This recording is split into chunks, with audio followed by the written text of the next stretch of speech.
अस्सलाम वालेकुम जी। आज का हमारा टॉपिक है generalize coordinate in term of basis vector देखेंगे। फिर हम देखेंगे आइंस्टाइन समेशन कन्वेंशन क्या है। तो लास्ट लेक्चर्स हमने देखा था कि फोर वेक्टर फार्मूलेशन क्या है, क्या जनरल रिलेटिविटी में उसकी इंपॉर्टेंस क्या है। तो आज हम उसे एक्सप्लोर करने जा रहे हैं फर्दर कि वो जो फोर वेक्टर्स हैं उनको किस किस तरीके से हम रिप्रेजेंट कर सकते हैं। दो तरीके होंगे, एक इन टर्म ऑफ बेसिस आएगा, एक इन टर्म ऑफ मैट्रिक्स आएगा।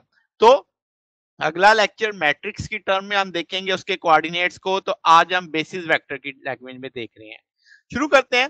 Generalise coordinate in term of basis, तो हम जानते हैं जो कॉमन नोटेशन है कोवेरिएंट फोर वेक्टर की, तो ए के नीचे सबस्क्रिप्ट में म्यू डला हुआ है, और आप देखो ए के जो मैंने पैरामीटर लिखे ए सबस्क्रिप्ट में चल रहे हैं, A0 A1 A2 A3। और जो कंट्रावेरिएंट फोर वेक्टर है उसमें सुपरस्क्रिप्ट में चल रहा है। देखो ए के सुपरस्क्रिप्ट में लिखा हुआ है म्यू, तो आपने जितनी भी वैल्यूज लिखी हैं वो सारी सुपरस्क्रिप्ट में लिखी हुई हैं, ये पावर नहीं है। ये याद रखना आपने कि एक ये सबस्क्रिप्ट में है, ये सुपरस्क्रिप्ट में है। अच्छा, अब अगर हम उसे कंपोनेंट की फॉर्म में देखें तो हम कहेंगे दो सेट ऑफ कोऑर्डिनेट होंगे बेसिस वेक्टर के, वही एक सबस्क्रिप्ट में एक सुपरस्क्रिप्ट में। जो सुपरस्क्रिप्ट में है वो कॉन्ट्रावेरिएंट के लिए, जो सबस्क्रिप्ट में है वो कोवेरिएंट के लिए। अच्छा, तो अब अगर हम इसकी एक्सपेंशन देखें तो आप देखो ए वेक्टर की जो एक्सपेंशन आएगी वो आपने लिखा ए सुपरस्क्रिप्ट में म्यू, और सुपरस्क्रिप्ट में जानते हैं कौन है, कंट्रावेरिएंट है, और ई इस सबस्क्रिप्ट में म्यू आ रहा है। अगर आप सिर्फ ए सुपरस्क्रिप्ट में म्यू निकालना चाहते हैं तो ये दूसरी तरफ जाके डिवाइड होगा, उसको ऊपर करेंगे पावर माइनस हो जाएगी, तो वो सबस्क्रिप्ट से सुपरस्क्रिप्ट में आ जाएगा आपके पास। तो ये कंट्रावेरिएंट कंपोनेंट होगा आपका ए का। इसी सोच पे बिल्कुल आप जब ए को देखेंगे कवेरिएंट के लिए तो सबस्क्रिप्ट में म्यू था, तो ई की पावर आप पावर कह रहे ई सुपरस्क्रिप्ट में म्यू आ गया, इसी तरह दूसरी तरफ लेके जाएंगे पावर उल्टेगी तो वो आप सबस्क्रिप्ट में आ जाएगा। तो ये कवेरिएंट कंपोनेंट है ए का।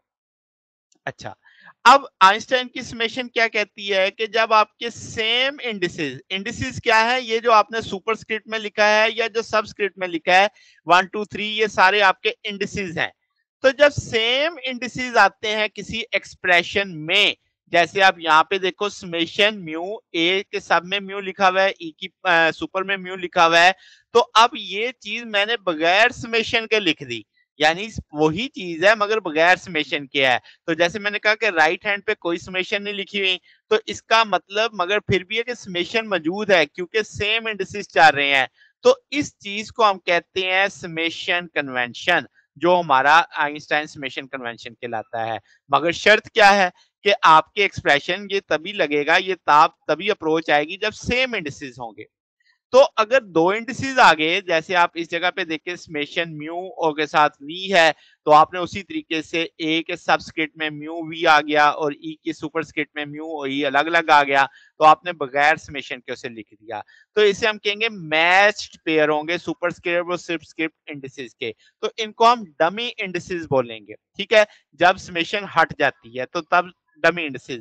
और हम ये मानेंगे कि ये जो डमी इंडिसेस हैं ये अज्यूम किए जाएंगे कि ये सम किए गए हैं, सारे इकट्ठे किए गए हैं। एक और बात बता दूं, जब समेशन में सिर्फ आपने म्यू और वी लिखा है तो ये मानना है कि ये एन नंबर तक आपने सबको सम अप किया है, एन इज एनी नंबर। तो अगर आपके ये इंडिसेस आप रिप्लेस कर सकते हैं किसी भी दूसरे इंडिसेस के साथ, जैसे आप म्यू की जगह के लगा देंगे तो यहाँ पे ए के वी और ई की ई सुपरस्क्रिप्ट में के आ जाएगा, वी आ जाएगा, तो रिप्लेसमेंट की जा सकती है। तो जैसे मैंने कहा समेशन है जो पेयर और सबस्क्रिप्ट इंडिसेस की, इस अमल को हम कंट्रैक्शन कहते हैं। और आपके पास जो हमने सम किया है डमी इंडिसेस को, ये गायब हो जाते हैं, तो उसका जो रैंक होता है कंट्रैक्टेड टेंसर का वो रिड्यूस हो जाता है 2 तक।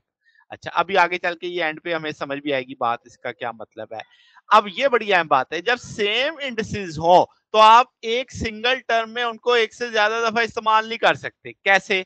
अगर आपने 1 से n तक किया है ए आई एक्स आई का स्क्वायर है, तो इसको मैं 2 दफा खोल के लिखूंगा तो एक सिंगल टर्म में आई 2 दफा आ रहे हैं इंडिसेस।